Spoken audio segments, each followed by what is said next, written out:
젊을 땐 원수 같던 남편이 지금 보니 내 유일한 보호자였습니다.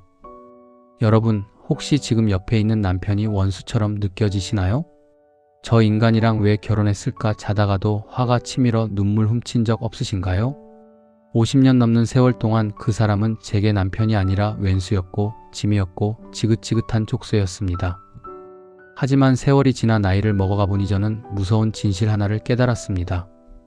세상 모두가 나를 떠나가고 금쪽 같던 자식들마저 제 살 길 찾아 멀어질 때 끝까지 내 곁을 지키며 약 한 알 챙겨줄 사람은 내가 평생 미워했던 바로 그 원수뿐이었다는 것을요. 오늘 제 부끄러운 고백을 들려드리려 합니다. 이 이야기가 끝나면 여러분 곁에 있는 그 사람이 조금은 달라 보일지도 모릅니다. 거울을 보면 웬 낯선 할머니 한 명이 서 있습니다. 이게 나인가 싶어서 한참을 들여다봅니다. 머리는 하얗게 새고 눈가에는 세월이 파놓은 골짜기가 깊습니다. 무릎은 비가 오기도 전에 먼저 알아차려 시큰거리고 아침마다 천근만근인 몸을 일으키는 것조차 이제는 하루의 첫 번째 큰 숙제가 되어버렸습니다. 젊은 시절에는 이런 날이 올 줄 꿈에도 몰랐습니다. 25 꽃다운 나이에 시집와서 손에 물 마를 날 없이 일만 하던 그때는 이른이 되면 뭐가 달라질까 상상해볼 여유조차 없었습니다. 오늘 저녁 반찬은 뭘로 하나, 아이 분유값은 어디서 마련하나, 시어머니 눈치는 어떻게 피하나, 그저 눈앞의 고비를 어떻게 넘길까가 인생의 전부였으니까요. 그런데 말입니다. 세월이 지나니 비로소 투명하게 보이는 것들이 있습니다. 마치 안개가 거치듯 젊어서는 눈을 씻고 봐도 보이지 않던 것들이 선명하게 드러납니다. 아니, 어쩌면 보이지 않은 게 아니라 너무 미워서, 너무 억울해서, 너무 지쳐서 보려 하지 않았던 것들이라고 해야 맞을 겁니다. 그중 가장 큰 깨달음은 바로 제 옆에 누워 코를 골고 있는 이 사람, 제 남편에 대한 것입니다. 젊은 시절 그 사람은 내게 원수나 다름없었습니다. 속을 얼마나 썩였는지 혼자 이불 뒤집어 쓰고 울며 새운 밤이 몇 날 며칠인지 모릅니다. 결혼 후회를 안 해본 날이 없었고 차라리 혼자 사는 게 낫겠다 싶은 날도 손가락 발가락으로 다 세지 못할 만큼 많았습니다. 그런데 지금 지난 인생을 뒤돌아보니 이 사람이 내 인생의 유일한 보호자였습니다. 이게 무슨 말인지 지금부터 천천히 들려드리겠습니다. 1978년 봄, 저는 25의 나이로 시집을 갔습니다. 요즘 애들 같으면 대학 졸업하고 한창 사회생활 시작할 나이인데 그때는 그게 당연한 순리였습니다. 25이면 늦은 축에 속했습니다. 저 집 딸 아직도 시집 못 갔대라는 말이 흉이 되던 시절이었으니까요. 남편이 될 사람을 처음 본 건 시내의 작은 찻집에서였습니다. 무뚝뚝하게 앉아서 차만 홀짝이는 남자. 말도 별로 없고 웃지도 않고 도대체 무슨 생각을 하는지 알 수가 없었습니다. 솔직히 첫인상은 별로였습니다. 이 남자랑 평생을 산다고? 속으로 한숨이 나왔습니다. 그런데 친정어머니가 그러셨습니다. 저런 남자가 제일 믿음직한 거야. 말 많은 남자는 입만 살아서 믿을 수가 없어. 저렇게 과묵한 사람이 속이 깊은 법이다. 그 말을 믿었습니다. 아니, 믿고 싶었는지도 모릅니다.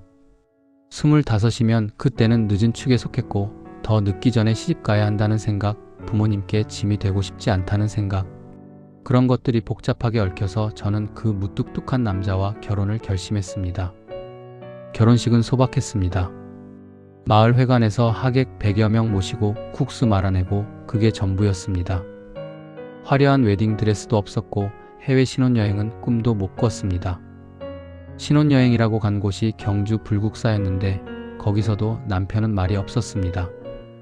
이 사람 정말 나랑 결혼한 거 맞나? 싶을 정도로요. 첫날 밤을 보내고 다음 날부터 바로 시댁일이 시작됐습니다. 그때부터 제 고된 삶이 시작되었습니다. 신혼의 달콤함? 그런 건 없었습니다. 시어머니는 엄했습니다. 아니, 엄한 정도가 아니라 무서웠습니다. 새벽 5시에 일어나 밥을 짓고 시아버지와 시어머니, 시동생들까지 온 식구 밥상을 차려야 했습니다. 설거지를 하고 빨래를 삶고 마당을 쓸고 논의를 돕고 해가 완전히 지고 나서야 겨우 허리를 펼 수 있었습니다. 남편은 도와주지 않았습니다. 아니, 그때는 남자가 집안일을 돕는다는 게 상상도 할 수 없는 시대였습니다. 남자가 부엌에 들어가면 고추가 떨어진다는 말이 진지하게 통하던 시절이었으니까요. 밖에서 농사일하고 들어오면 밥 먹고 텔레비전 보고 술 마시고 자는 것. 그게 남편의 일과였습니다. 저는 외로웠습니다. 몹시 외로웠습니다. 친정은 버스 타고 3시간이나 가야 했고 전화기도 흔하지 않던 시절이라 엄마 목소리 듣기도 어려웠습니다. 가끔 우체부가 가져다주는 친정엄마의 편지가 유일한 위안이었습니다. 그 편지 받으면 방에 숨어서 펑펑 울었습니다. 시댁에서 저를 바라보는 눈은 며느리라는 역할 그 이상도 이하도 아니었습니다. 저라는 사람, 제 마음, 제 감정, 그런 건 아무도 궁금해하지 않았습니다. 저는 그저 일하는 기계, 아이 낳는 도구였을 뿐입니다. 남편에게라도 기대고 싶었습니다. 적어도 남편만큼은 내 편이어야 하지 않을까? 그런 마음으로 밤에 이런저런 이야기를 꺼내면 돌아오는 건 한마디 뿐이었습니다. 피곤해. 내일 얘기하자. 그 내일은 영영 오지 않았습니다. 남편은 제 이야기에 관심이 없었습니다. 제가 뭘 느끼는지, 뭐가 힘든지, 뭘 원하는지 물어본 적이 단 한 번도 없었습니다.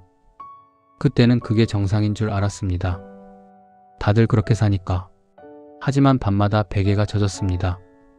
결혼 2년 만에 첫째를 낳았습니다. 아들이었습니다. 시어머니는 그제야 제 얼굴을 똑바로 쳐다보셨습니다. 잘했다. 며느리. 그 한마디가 그렇게 기쁠 수가 없었습니다. 아, 나도 이 집에서 인정받을 수 있구나. 그런 생각에 눈물이 났습니다. 하지만 기쁨도 잠시, 아이를 키우면서 삶은 더 힘들어졌습니다. 모유를 먹이면서도 집안일을 해야 했고 아이가 아프면 밤새 안고 있다가 새벽에 일어나 밥을 지어야 했습니다. 산후조리라는 게 제게는 사치였습니다. 미역국 한 그릇 떠먹고 바로 빨래터로 나가야 했으니까요. 남편은 여전히 무심했습니다. 아이가 밤새 운다고 같이 일어난 적이 없었습니다. 제가 애달래느라 밤을 꼬박 새워도 남편은 옆방에서 코를 골며 잤습니다. 어느 날 아이가 40도가 넘는 고열에 시달렸습니다. 새벽 3시 저는 미칠 것 같았습니다. 옆에 있는 남편을 흔들어 깨웠습니다. 여보, 아이가 불덩이야. 병원 가야 할 것 같아. 남편이 뭐라고 했는지 아세요? 애는 네가 키우는 거지 내가 키우나. 내일 일 있어. 잠 좀 자자. 돌아 누워버렸습니다.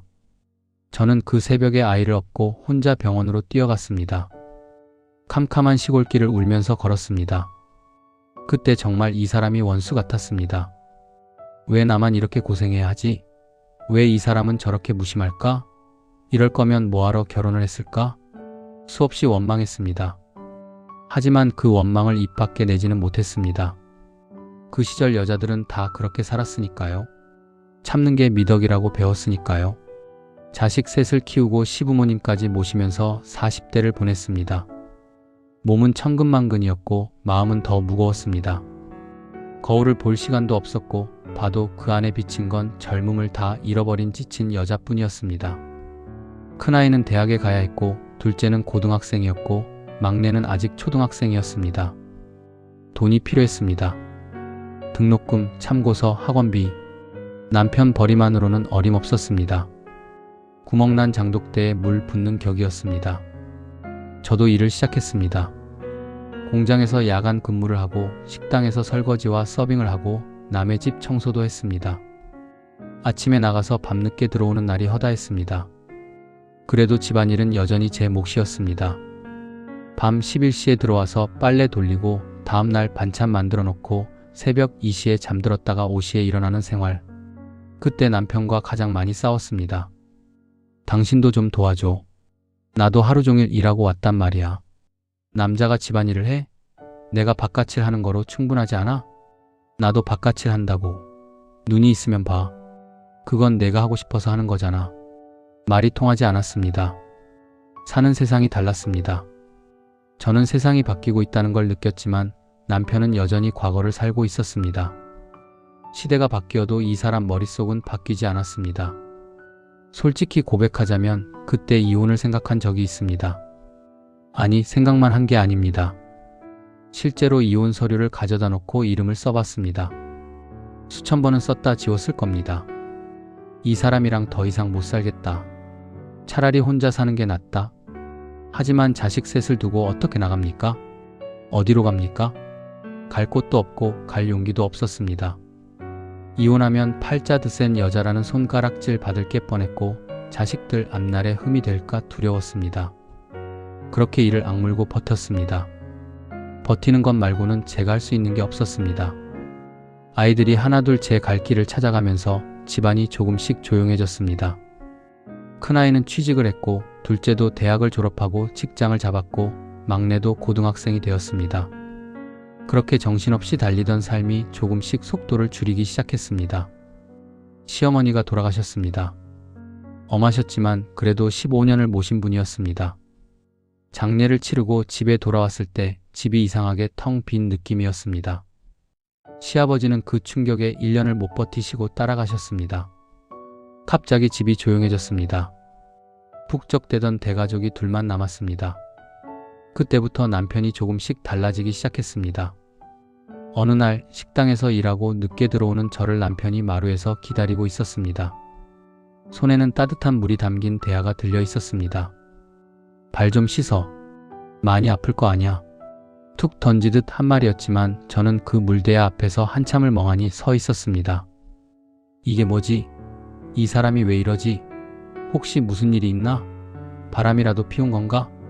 솔직히 의심부터 했습니다. 평생 그런 적이 없었으니까요.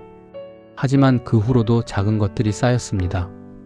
무거운 짐을 들려고 하면 먼저 와서 들고, 밤에 다리가 아프다고 하면 어색하게 주물러주고, 병원 갈 때 같이 가라고 말하는 것. 말투는 여전히 무뚝뚝했습니다. 다정한 말 한마디 할 줄 모르는 건 여전했습니다. 하지만 행동이 달랐습니다. 마음이 조금씩 움직이기 시작했습니다. 이 사람도 나이가 드니까 변하는 건가? 아니면 원래 이런 면이 있었는데 내가 못 본 건가? 확실한 건 그때부터 남편이 조금씩 달라 보이기 시작했다는 겁니다. 60을 넘기면서 몸이 눈에 띄게 약해졌습니다. 무릎 관절이 안 좋아져서 오래 걷기가 힘들어졌고 혈압약을 먹기 시작했습니다. 눈도 침침해지고 귀도 조금씩 어두워지고 늙는다는 게 이런 거구나 실감하기 시작했습니다.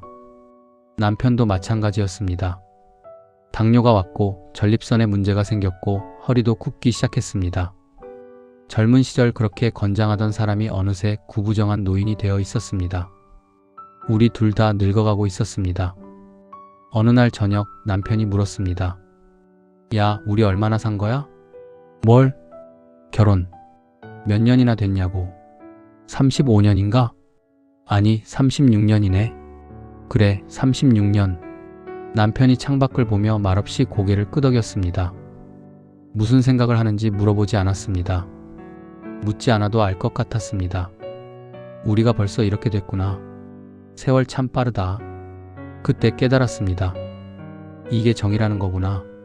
사랑이라고 하기엔 뜨겁지 않습니다. 젊은 시절 드라마에서 보던 그런 낭만적인 감정이 아닙니다. 심장이 두근거리지도 않고 보고 싶어 미치겠지도 않습니다. 하지만 이 감정은 사랑보다 깊고 사랑보다 단단합니다. 36 해를 같이 살면서 쌓인 것들.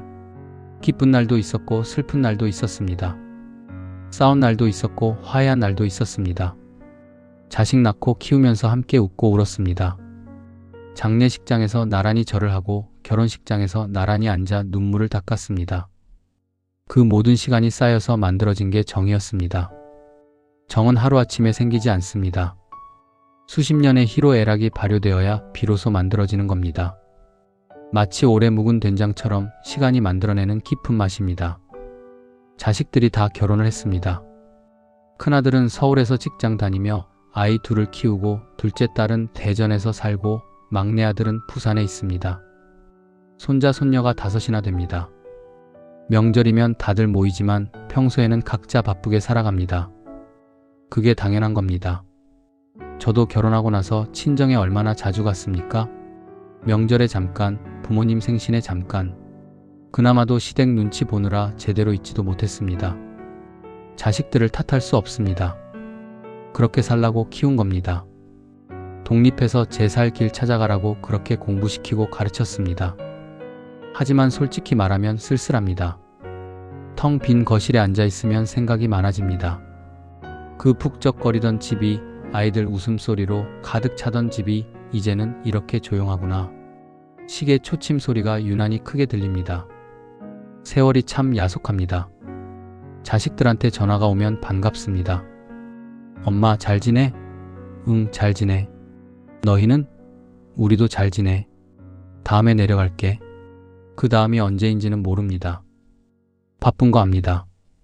직장 다니랴, 애들 키우랴, 시댁 챙기랴. 우리한테 신경 쓸 여유가 없는 거 압니다. 어느 날 옆을 보니 남편이 있습니다. 어느새 작아진 어깨, 굽은 등, 듬성듬성한 흰 머리카락. 젊은 시절 그렇게 미웠던 그 얼굴이 이제는 달라 보입니다. 이 사람은 떠나지 않았습니다. 자식들이야 제 갈 길을 갔지만 이 사람은 평생 내 곁에 있었습니다. 아무리 싸워도 아무리 원망해도 결국 돌아보면 여기 이 자리에 있었습니다. 남편은 지금도 무뚝뚝합니다. 평생 사랑한다는 말을 한 적이 없습니다. 고맙다는 말도 별로 없습니다. 예쁘다, 수고했다, 힘들지? 그런 말은 들어본 기억이 없습니다. 처음에는 그게 서운했습니다. 왜 다른 집 남편들처럼 예쁜 말 한마디 못하나? 왜 저렇게 무뚝뚝하나? 정이라곤 손톱만큼도 없나? 하지만 저는 이제 압니다. 그 말투 뒤에 숨은 것을. 아침에 밥 먹으라고 하는 건 건강 챙겨. 오래오래 살아야지라는 말입니다. 약 먹었어? 라고 묻는 건 아프면 안 돼.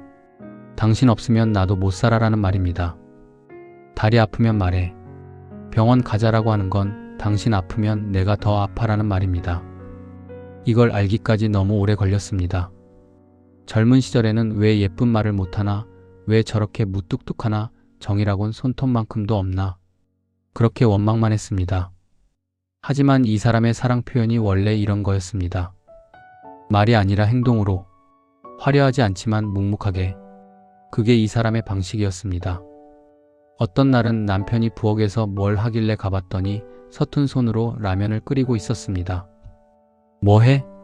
당신 점심. 딱 두 마디. 라면이 좀 퍼졌고 계란도 터졌지만 그 라면이 그렇게 맛있을 수가 없었습니다. 늦게라도 알아서 다행입니다. 제가 혈압약과 당뇨약을 먹습니다. 무릎 연골 주사도 맞고 골다공증 약도 먹습니다. 남편도 마찬가지입니다. 당뇨약, 혈압약, 전립선약, 위장약. 둘이 먹는 약만 한 보따리입니다. 매일 아침 남편이 제 약을 챙겨줍니다. 알약을 손에 쥐어주고 물도 갖다 줍니다. 말은 딱 한마디. 먹어. 그 알약 한 알에 담긴 마음을 저는 압니다. 아프지 마라. 오래 살아라. 나보다 먼저 가지 마라. 당신 없으면 나도 못 산다. 평생 달콤한 말 한 번 못 들었습니다. 다른 집 남편들처럼 여보, 사랑해라고 말해본 적 없습니다. 결혼기념일에 꽃 한 송이 받아본 적도 없습니다. 생일 케이크? 꿈도 못 꿨습니다. 하지만 매일 아침 그 투박한 손으로 건네는 알약 한 알. 그게 이 사람이 표현하는 사랑입니다. 100마디 사랑해보다 더 묵직한 사랑입니다. 저도 똑같이 합니다. 남편 약 챙기고 밥 챙기고 건강 챙깁니다. 당신도 먹어. 말로 하지 않아도 서로 압니다.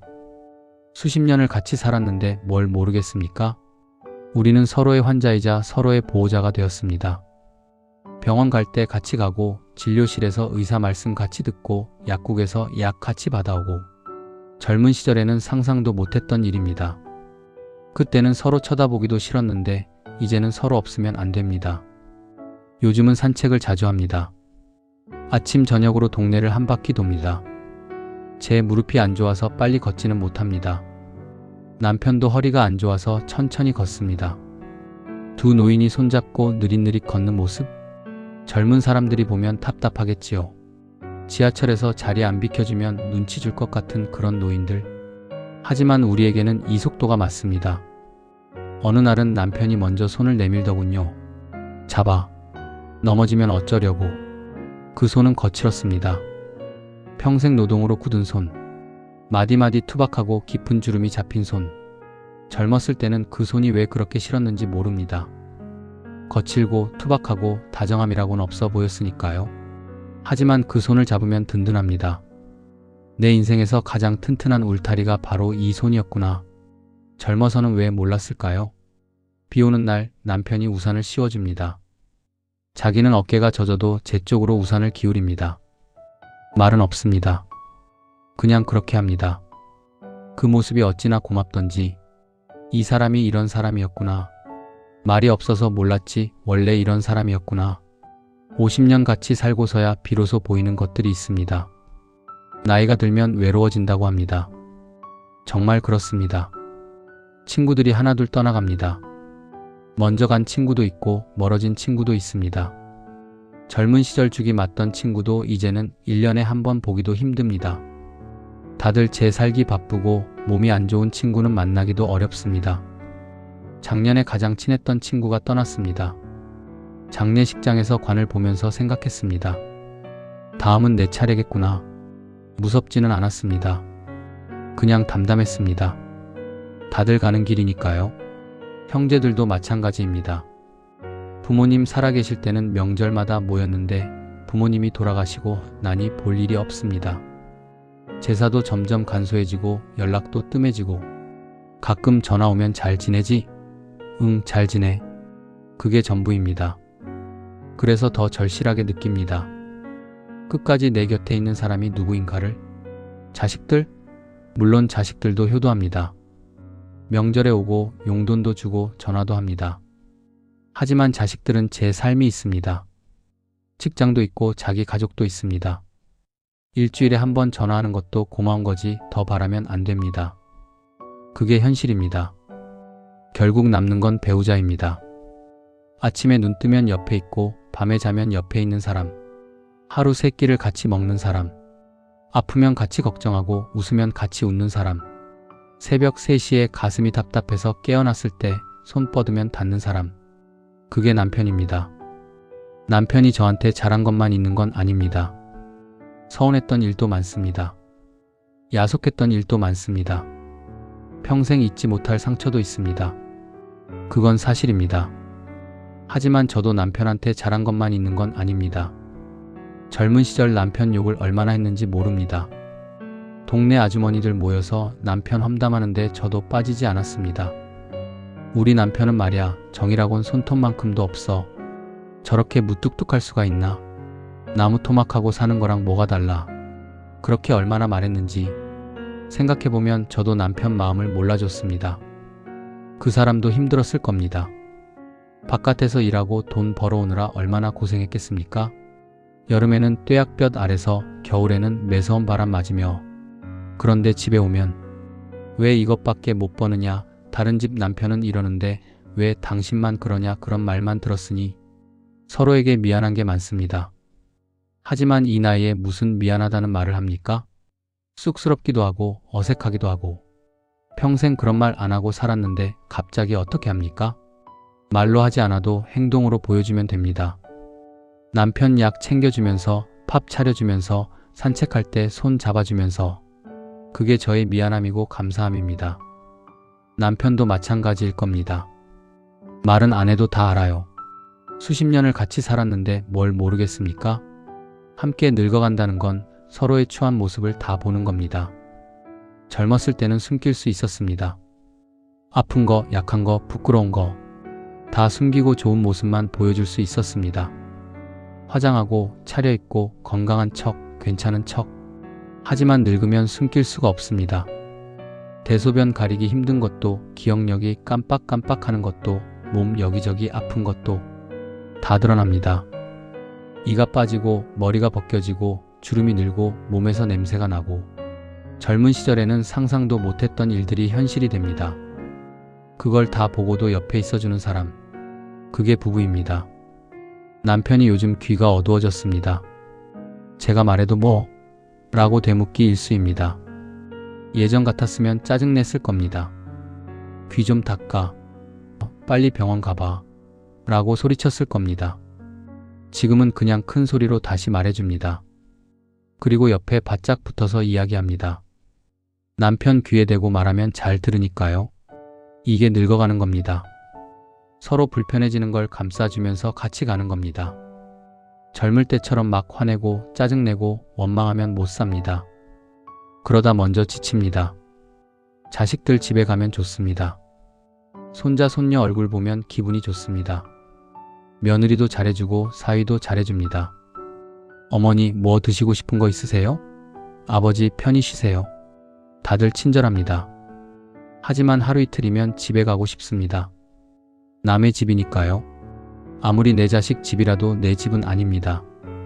눈치가 보이고 불편하고 내 마음대로 할 수가 없습니다. 화장실 오래 있으면 눈치 보이고 늦잠 자면 미안하고 뭘 먹어도 편하지가 않습니다. 손자 손녀들도 처음에는 반기는데 하루 이틀 지나면 자기들끼리 놉니다. 그게 당연한 겁니다. 아이들한테 늙은 할머니가 뭐가 재밌겠습니까? 스마트폰이 더 재밌지. 내 집, 내가 돌아갈 곳, 그건 오직 내 남편이 있는 이 작은 집입니다. 여기서 저는 마음이 편합니다. 아무 눈치 볼 것 없이 넘어져도 되고 화장실 오래 있어도 되고 늦잠 자도 됩니다. 남편이랑 둘이 뭘 먹든 뭘 하든 아무도 뭐라 하지 않습니다. 속옷바람으로 돌아다녀도 됩니다. 이게 진짜 집입니다. 남편이 있는 곳이 제 집입니다. 결혼 50년을 바라보고 있습니다. 반세기를 한 사람과 산다는 게 어떤 건지 젊은 사람들은 모를 겁니다. 저도 몰랐습니다. 결혼할 때는 10년만 참으면 된다고 생각했습니다. 아이들 크면 나아지겠지, 시부모님 돌아가시면 편해지겠지, 그런 생각만 했습니다. 하지만 막상 50년을 살아보니 참는 것만으로는 안 됩니다. 이해해야 하고 받아들여야 하고 때로는 포기해야 하고 때로는 싸워야 합니다. 울기도 해야 하고 웃기도 해야 합니다. 미워하기도 해야 하고 용서하기도 해야 합니다. 그 모든 과정을 거쳐야 지금의 이 자리에 올 수 있습니다. 남편에게 하고 싶은 말이 있습니다. 평생 한 번도 제대로 하지 못한 말, 고맙습니다. 내 젊음을 다 바쳐서 키운 자식들, 그 자식들 아버지로서 함께 해줘서 고맙습니다. 내가 힘들 때 말은 없었어도 옆에 있어줘서 고맙습니다. 늙어가는 나를 버리지 않고 함께 늙어줘서 고맙습니다. 무뚝뚝하지만 투박하지만 그래도 당신이 내 남편이어서 고맙습니다. 세상 모두가 떠나도 끝까지 내 곁을 지켜줘서 고맙습니다. 이 말을 죽기 전에 꼭 해야겠습니다. 아니, 오늘 저녁에라도 해야겠습니다. 요즘 젊은 사람들은 쉽게 이혼한다고 합니다. 성격 차이, 가치관 차이, 안 맞으면 헤어지는 게 당연하다고 합니다. 뉴스에서 보니까 이혼율이 얼마나 높다고 하던데요. 제가 뭐라 할 처지는 아닙니다. 시대가 다르고 생각이 다르니까요. 요즘 세상에서 우리 때처럼 살라고 할 수는 없습니다. 하지만 한 가지만 말씀드리고 싶습니다. 지금 옆에 있는 그 사람 너무 쉽게 포기하지 마세요. 지금은 원수 같아도 나이 들면 그 사람밖에 없습니다. 자식들은 제 갈 길 가고 친구들은 멀어지고 세상은 내 편이 아닙니다. 끝까지 내 곁에 남는 건 처음부터 함께한 그 한 사람뿐입니다. 물론 정말 안 되는 결혼도 있습니다. 폭력이 있거나 도저히 맞지 않거나 서로를 파멸시키는 관계라면 떠나야 합니다. 그건 용기 있는 선택입니다. 하지만 그냥 서운해서, 그냥 무심해서, 그냥 재미없어서, 그냥 설레지 않아서 그런 이유라면 조금만 더 생각해 보세요. 지금 보이지 않는 것이 나이 들면 보일 수도 있습니다. 지금 모르는 사랑이 나중에 깨달을 수도 있습니다. 완벽한 남편은 없습니다. 완벽한 아내도 없습니다. 하지만 함께 늙어갈 수 있는 사람, 그 사람이 지금 당신 옆에 있습니다. 오늘 아침에도 남편이 제 약을 챙겨줬습니다. 먹어. 저도 남편 약을 챙겼습니다. 당신도 먹어. 아침밥을 같이 먹었습니다. 된장찌개에 밥 한 공기, 반찬은 김치하고 장조림. 별것 없지만 같이 먹으니 맛있었습니다. 밥 먹고 텔레비전을 같이 봤습니다. 아침 뉴스 보면서 한마디씩 합니다. 세상 참 무섭다. 저건 왜 저래? 요즘 애들은 버릇이 없어. 별다른 대화는 아닙니다. 뭘 그렇게 많이 이야기하겠습니까? 50년을 같이 살았는데. 하지만 그 침묵이 불편하지 않습니다. 옆에 있다는 것만으로 충분합니다. 말이 필요 없습니다. 해가 좋으면 산책을 나갑니다. 두 노인이 손을 잡고 느릿느릿 걷습니다. 젊은 사람들은 휙휙 지나가지만 우리는 천천히 갑니다. 꽃이 피면 예쁘다 하고 바람이 시원하면 좋다 합니다. 그렇게 하루가 갑니다. 내일도 비슷하겠지요. 모레도, 글피도. 그게 좋습니다. 특별한 것 없어도 평범한 하루가 계속되는 게 좋습니다. 이 사람이 옆에 있는 한 저는 외롭지 않습니다. 지금 배우자 때문에 가슴앓이 하는 분이 계신가요? 당장이라도 끝내고 싶을 만큼 미울 때도 있을 겁니다. 왜 하필 이 사람이랑 결혼했을까 후회되는 밤도 있을 겁니다. 하지만 인생은 참 묘합니다. 가장 미웠던 사람이 가장 필요한 사람이 되는 게 인생입니다. 가장 원망했던 사람이 가장 고마운 사람이 되는 게 인생입니다. 젊은 시절의 불같은 사랑은 다 식고 남는 건 재처럼 고요한 정입니다. 그런데 그 정이 사랑보다 더 깊고 단단합니다. 너무 쉽게 포기하지 마세요. 완벽한 남편은 없지만 끝까지 내 곁을 지킬 남편은 지금 당신 옆에 있는 그 사람일 확률이 가장 높으니까요. 여러분의 고단하지만 아름다운 동행을 진심으로 응원합니다. 오늘 저녁 옆에 있는 그 사람에게 따뜻한 말 한마디 건네보세요. 밥 먹었어? 그 말이면 충분합니다.